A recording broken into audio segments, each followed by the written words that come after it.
तो ऐसी कौन से मस्ट हैव इंश्योरेंस कवर्स हैं पर्सनल लोन के लिए जो आपको लेने चाहिए? Let's cover one by one. Term life loan linked policy, ये बोरोवर की डेथ को कवर करती है, फैमिली को ईएमआई के बर्डन से बचाती है।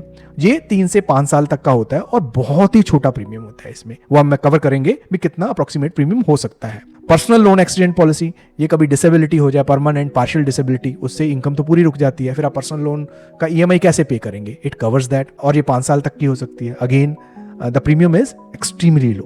देन क्रिटिकल इलनेस कवर होता है। क्रिटिकल इलनेस कवर क्या चीज होती है? ये कुछ 10, 20, 50 इलनेसेस को कवर करता है, only on the basis of diagnosis. सिर्फ डायग्नोसिस के बेसिस के ऊपर ही आपका क्लेम मिल जाता है और आपका पर्सनल लोन कवर हो जाता है इससे, तो आपको अपनी पॉकेट से कुछ नहीं देना पड़ता है। What it covers is like a cancer, heart attack, stroke, these kind of illnesses.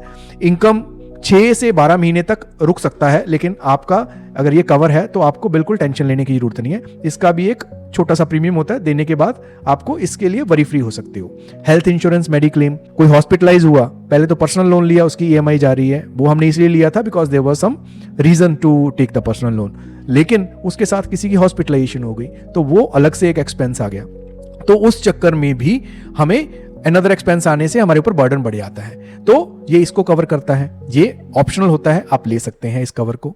Then 5th आता है pre existing diseases covered health insurance plan. कुछ बैंक्स और एनबीएफसीज आपको इस तरह की पॉलिसी भी देती हैं जिसमें इवन आपका existing conditions like blood pressure, diabetes, cholesterol, ये कंडीशन भी है, तो भी आपको हेल्थ इंश्योरेंस प्लान मिल सकता है। इसका प्रीमियम हो सकता है थोड़ा ज्यादा हो, बट लेकिन this is must to have it. तो ये हमने जाना भी, ये जो 4 या 5 हमारे पास एग्जांपल्स थी जो कवर्स थे वी मस्ट हैव।